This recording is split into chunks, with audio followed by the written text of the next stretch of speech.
Hello everyone, welcome to Uttam's academy turning point. మరి ఆంధ్రప్రదేశ్ హైకోర్టుల నుంచి వచ్చినటువంటి జిల్లా కోర్టులకు లాస్ట్ డేట్ అయితే ముగిసింది. ఇప్పుడు మనకు అందరూ డౌట్ ఏమంటే ఎన్ని అప్లికేషన్స్ పోయి ఉంటాయి, కాంపిటీషన్ తక్కువ అని చెప్పారు కదా. మరి చూస్తూ ఉంటే కాంపిటీషన్ చాలా ఎక్కువ ఉంది అని చాలామంది అనుకుంటున్నారు. మరి యాక్చువల్గా ఎన్ని అప్లికేషన్స్ పడ్డాయి, రియల్గా అంతమంది అప్లై చేశారా, ఎందుకు అని కంప్లీట్ డీటెయిల్స్ అన్నీ కూడా ఇక్కడ నేను మీకు వివరించడానికి ట్రై చేస్తాను. మరి అఫీషియల్ అయితే మాత్రం ఇంత అప్లికేషన్ వచ్చిందనేసి ఏపీ హైకోర్టు చెప్పలేదు కాబట్టి వచ్చిన తర్వాత మరొకసారి మనం దాన్ని డిస్కస్ చేద్దాం. ఇప్పుడైతే మాత్రం మనకు గడువు ముగిసింది కాబట్టి ఇప్పుడు మనకు ప్లాన్ ఏమి, ఎంత వేకెన్సీస్ పోయింది, మరి ఏ విధంగా ప్రిపరేషన్ కొనసాగించాలి అనేది చూస్తాం ఇక్కడ. మరి గడువు ముగిసింది కాబట్టి అప్లికేషన్ సంఖ్య ఎంత ఉంది అనేసి చాలామంది దీని మీద చాలా ఆతృతగా ఎదురు చూస్తున్నారన్నమాట. మరి కాంపిటీషన్ ఏ విధంగా ఉంది, ఈ యొక్క అన్నింటి మీద కూడా ఒక చిన్న రివ్యూ అనేది ఇక్కడ చేయడం జరుగుతూ ఉంది. గమనించండి. టోటల్ నెంబర్ ఆఫ్ అప్లికేషన్స్ చూసినట్టయితే జూనియర్ అసిస్టెంట్కు అత్యధికంగా 1,20,000 మంది అప్లై చేయడం జరిగింది. ఇప్పుడు అనుకుంటుంటారు ఏం సార్ మీరు కాంపిటీషన్ లేదు అనేసి 1,20,000 మంది అప్లై చేసినారు అని అనుకుంటూ ఉంటారు. నేను తర్వాత మీకు క్లారిటీ చెప్తా, నిజంగా అంతమంది ఉన్నారా లేరా, ఎందుకు ఇంత నెంబర్ వచ్చింది కూడా నేను చెప్తా, జాగ్రత్తగా గమనించండి. సో మొత్తం మీద అయితే మాత్రం మనకు జూనియర్ అసిస్టెంట్ ఉద్యోగాలకు పోటీ చేసిన వాళ్ళ సంఖ్య 1,20,000 అప్లికేషన్ పైచిలుకు ఉన్నట్టుగా తెలుస్తూ ఉంది. మరి ఆ తర్వాత ఎక్కువ సంఖ్యలో వచ్చింది మనకేమంటే ఆఫీస్ సబార్డినేట్స్, ఇది కూడా 51,000 వేకెన్సీస్. సో 51,000 చూస్తే ఇది కాంపిటీషన్ తక్కువ ఉంటుంది, ఎందుకు నేను చెప్తా. సో ఆఫీస్ సబార్డినేట్ పోస్టుల సంఖ్య 51,000. సో 51,000 తర్వాత ఫీల్డ్ అసిస్టెంట్ ఉద్యోగాలకు పోటీ పడే వాళ్ళ సంఖ్య 21,000. మరి చూస్తే ఎగ్జామినర్కి చూస్తే 17,000 పైచులకు, ఎందుకంటే ఇది ఇంటర్మీడియట్ క్వాలిఫికేషన్ కాబట్టి మరి 17,000 మంది అప్లై చేయడం జరిగింది. ఇది కూడా కొంచెం కాంపిటీషన్ తక్కువ అని చెప్పొచ్చు. తర్వాత కాపీస్ట్ ఉద్యోగాలకు 10,000 పైచులకు మంది అప్లై చేశారు. టైపిస్ట్ కూడా దాదాపుగా 10,000 మంది ఉన్నారు. సో టైపిస్ట్ ఉద్యోగాలు కూడా 10,000 మంది దగ్గర అప్లై చేయడం జరిగింది. మరి స్టెనోగ్రాఫర్కి అయితే మాత్రం కేవలం 4,500 మంది మాత్రం అప్లై చేశారు. ఎందుకంటే ముఖ్యంగా మన రాష్ట్రంలో స్టెనో చేసిన తక్కువ మంది ఉంటారు కాబట్టి. మరి డ్రైవర్ ఉద్యోగాలకు కాంపిటీషన్ బాగానే ఉంది, 8,000 మంది పైగా అప్లై చేయడం జరిగింది. రికార్డ్ అసిస్టెంట్ ఉద్యోగాలు 16,000. మరి తర్వాత 10th క్వాలిఫికేషన్తో ప్రాసెస్ సర్వర్ ఉద్యోగాలకు 42,000 మందికి పైగా అప్లై చేయడం జరిగింది. ఇది మనకి ఇప్పుడు ఉన్నటువంటి ఇన్ఫర్మేషన్ మరియు ప్రతి ఒక్క సోషల్ మీడియాలో ఇప్పుడు హల్చల్ చేస్తున్నటువంటి సంఖ్య ఇది. అయితే అఫీషియల్గా మాత్రం ఇంత వచ్చిందనేసి హైకోర్టు నుంచి మనకి ఏమైనా అప్డేట్ వస్తే అప్పుడు దాని మీద మనం డిస్కస్ చేద్దాం. మరి దీని మీద ఓవరాల్గా మనం రివ్యూ చూసుకుంటే ఒక్కసారి చూద్దాం మిత్రమా. ఎందుకు జూనియర్ అసిస్టెంట్కు 1,20,000 మంది పోటీ పడ్డారంటే ఇది జాబ్ చాలా బాగుంటుంది అనేసి చాలామంది దీనికి అప్లై చేసి ఉంటారు, 1,20,000 మంది. అయితే ఇక మీ డౌట్ ఏమంటే సార్ నిజంగా 1,20,000 మంది అప్లై చేశారా అని మీకు డౌట్ వస్తుంది. ఇప్పుడు గమనించండి, నాకు తెలిసి 1,20,000 మంది అయితే దీన్ని అప్లై చేయలేదు. ఏం సార్ మీరు ఎట్లా చెప్తారు ఇంత గట్టిగా కంటం? ఎస్, అప్లై చేయలేదు. ఎందుకంటే నాకు తెలిసిన వాళ్ళే దాదాపు చాలామంది స్టూడెంట్స్ మల్టిపుల్ అప్లికేషన్ పెట్టడం జరిగింది. ఎప్పుడు గమనించేది, సో మల్టిపుల్ అప్లికేషన్స్ అప్లై చేయడం జరిగింది, మల్టిపుల్గా అప్లికేషన్స్ ఉన్నాయి.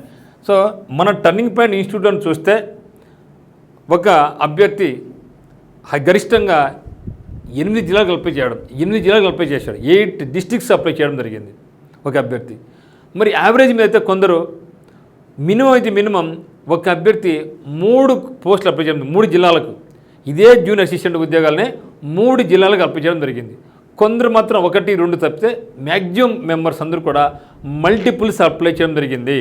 సో ఓవరాల్ మీద అయినా కూడా సో అండ్ అరౌండ్ ఓవరాల్ చూస్తే ఒక్కొక్కరు యావరేజ్ మీద 2.5 నుంచి 3 మల్టిపుల్ అప్లికేషన్ ఉన్నాయి కాబట్టి బై 3 చేసుకుంటే ఎంతమంది ఇక్కడ 40,000 మంది మాత్రమే అప్లై చేశారు. లేదన్న వర్స్ట్ కేసు అయినా సరే 50,000 మంది అప్లై చేయడం జరిగింది. అంతే, పేరుకు 1,20,000 భయపడకాకండి. సో మనకు చేసిన వాళ్ళ సంఖ్య ఏంటంటే మనకు 40,000 మంది మాత్రమే అప్లై చేయడం జరిగింది. లేదు అనుకున్నా కూడా మీరు అనుకున్నా 50,000 మంది. కానీ 50,000 మంది పోటీలు ఉంటారంటే ఉండరు, ఏదో పడింది అప్లై చేయాలని చేసినంతవరకే. కానీ పోను వీళ్ళు కొంచెం డిగ్రీ అడుగుతూ లాస్ట్కి అప్లై చేస్తారు, ఎగ్జామ్ కూడా పోరు అనమాట. మీరు బాగా ఎప్పుడైనా గమనించారా? ఎప్పుడు చూసినా కూడా దాదాపుగా మనకు 40% మంది ఆప్షన్ డిసే ఉంటారు. సో కాబట్టి పేరుకు 1,20,000 ఉద్యోగాలైన 1,20,000 అప్లికేషన్ ఉన్నప్పటికీ మల్టిపుల్స్ అప్లికేషన్స్ ఉన్నాయి కాబట్టి యాక్చువల్గా అప్లికేషన్ వాళ్ళ సంఖ్య ఎంత ఉంటుందంటే 40,000 నుంచి 50,000 వరకు మాత్రమే ఉంటుంది. తర్వాత చూస్తే ఆఫీస్ సబార్డినేట్. సో ఆఫీస్ సబార్డినేట్కు మల్టిపుల్స్ తక్కువే ఉంటాయి. ఎందుకంటే ఇది కొంత డిగ్రీ వాళ్ళు ఇంటర్మీడియట్ వాళ్ళు అప్లై చేయకూడదు కాబట్టి మరి దాన్ని తక్కువ వాళ్ళకి కాబట్టి 1,000 మంది అంటే ఇది సరాసరి మనకు 1 పాయింట్ అంటే ఒక్కొక్కరు మీద ఎత్తుకుంటే 1.5 నుంచి 2 అంటే ఇక్కడ కూడా మల్టిపుల్ అప్లికేషన్స్ పడినాయి. అప్పుడు యావరేజ్ మీద ఎత్తుకున్న 2 అనుకున్న బై 2 వేసుకుంటే ఇక్కడ మనకు 25,000 మంది ఉన్నారు. ఓకే, సో 25,000 మంది మాత్రమే దీంట్లో మనకు వస్తారు. అంటే మల్టిపుల్స్ 25,000 మంది మాత్రం వస్తారు. మరి ఫీల్డ్ అసిస్టెంట్ కానీ ఎగ్జామినర్ కానీ ఎప్పుడైనా సరే ఈ యొక్క సంఖ్యను మీరు ఇది 21,000 మెంబర్స్ అప్లై చేయలేదు. అన్ని మల్టిపుల్ అప్లికేషన్స్ కలుపుకుంటే ఈ సంఖ్య. సో మల్టిపుల్ అప్లికేషన్స్ కలుపుకుంటే ఈ సంఖ్యను మీరు భావించండి. సో అదేవిధంగా కాపీస్టు టైపిస్ట్ ఉద్యోగాలకు సో ఇవన్నీ కూడా మరి స్టెనో వాళ్ళకైతే మాత్రం మంచి అవకాశం. ఎవరికైతే ఇక స్టెనోగ్రఫీ ఉందో టైపిస్ట్ ఉందో వాళ్ళకు ఏపీ హైకోర్టు అమరావతి నుంచి కూడా మంచి వేకెన్సీ రాబోతున్నాయి. చాలా గొప్ప అవకాశం. రికార్డ్ అసిస్టెంట్ ప్రాసెస్ సర్వర్ ఈ యొక్క సంఖ్యని ఎప్పుడైనా సరే మీరు పక్కన పెట్టేసేయండి. మరి ఇంతమంది అప్లై చేశారా, నాకు జాబ్ ఏడొస్తుంది, ఉండే సంఖ్య 1620 పోస్టులే, ఇంత లక్షల మంది అప్లై చేశారా, నాకు జాబ్ ఏడొస్తుంది అనేసి చాలామంది నిరుత్సాహపడుతూ ఉంటారు. సో నిరుత్సాహపడద్దండి. ఎప్పుడు కూడా కాంపిటీషన్ అనేది లేకుండా ఏ జాబ్ లేదు. ప్రతి చోట కూడా ఎనీవేర్ ఎస్ఎస్సి కావచ్చు, బ్యాంక్స్ కావచ్చు, రైల్వేస్ కావచ్చు, కానిస్టేబుల్స్ కావచ్చు, గ్రూప్ 2 కావచ్చు. మనం చూసాం కదా మనం. సో గ్రూప్ 2 మెయిన్స్లో చూసినట్టయితే గ్రూప్ 2 మెయిన్స్ ఉండే సంఖ్య 900, ఎందుకంటే 95,000 మంది మెయిన్స్కు క్వాలిఫై కావడం చూసాం కదా. సో ఎక్కడ కూడా కాంపిటీషన్ అనేది ఉండి తీరతాది. సో దీని గురించి వర్రీ కావద్దండి. ఎవరైతే ఈరోజు ఎంత ఉత్సాహంతో ఉన్నారో అదే ఉత్సాహం ఊపు మీకు ఎగ్జామినేషన్ వరకు ఉంటే ఖచ్చితంగా మీరు జాబ్ సాధిస్తారు. దీనిలో ఎటువంటి డోకా అవసరం లేదు. సో ఎక్కడ కూడా మీరు నెగిటివ్గా ఫీల్ కామకండి. ఈ యొక్క నెగిటివ్ థాట్స్ నుంచి దూరంగా ఉండండి. ఇప్పుడు మీరు చేయాల్సిన పని ఏమంటే మన పని అయిపోయింది. సో లాస్ట్ ఇయర్ ముగిసింది కాబట్టి ఇప్పుడు మనం అప్లై చేసాం కాబట్టి మన పని ముగిసింది. సో కాంపిటీషన్ అప్లై చేసిన వాళ్ళ సంఖ్య మాత్రమే ఉంటుంది కాబట్టి ఈ నెంబర్ అంతా పక్కన పెట్టేసి ద బెస్ట్ నేను చదవాలి, మిగతా వాళ్ళకంటే నేను బాగా చదువుకొని నాకు జాబ్ కావాలి అనే దాని మీద మీరు ఫోకస్ చేసుకొని ముందుకెళ్తే మాత్రం ఖచ్చితంగా మిత్రం మనకు సక్సెస్ రావడం జరుగుతుంది. సో మరి ఇంకా మీకు నా పూర్తి ఇన్ఫర్మేషన్ వచ్చినప్పుడు నేను ఖచ్చితంగా మీకు అప్డేట్ చేయడం జరుగుతుంది. సో మన యొక్క ఛానల్ అయితే మీరు సబ్స్క్రైబ్ చేసి పెట్టుకోండి. మీకు ప్రతి అప్డేట్ కూడా మీకు అందిస్తూ ఉంటాం. మరి ఒకవేళ మీకు ఏమన్నా సరే ఆన్లైన్లో కోర్స్ మీకు కావాలనుకుంటే, ఎందుకంటే ఇప్పుడు అంతా గందరగోళంగా ఉన్నాయి కదా, ఇప్పుడు అయిపోయింది, ఫ్రీ అయిపోయినాం కాబట్టి మీకు ఒకవేళ ఈ యొక్క కోర్స్ పరంగా మీకు కొనాలనుకుంటే కూడా మన ఉత్తమ్ అకాడమీ యాప్లో ఉంది. మీకు ఆఫర్ కోర్స్ నడుస్తూ ఉంది. కేవలం 1,500 రూపీస్ ఉండేది ఇప్పుడు కేవలం 300 రూపీస్కి మీకు ఆఫర్ నడుస్తుందన్నమాట. మరి ఇక్కడ ఇది యొక్క కోర్స్ మీకు కావాలనుకుంటే ఉత్తమ్ అకాడమీ యాప్ నుంచి మీరు పొందవచ్చు. చాలామంది గ్రూప్ 1 కోర్సు, గ్రూప్ 2 కోర్సు ఏదో కోర్స్ అంతా డంప్ చేసి పడేశారు. కానీ మనం అట్లా కాదు.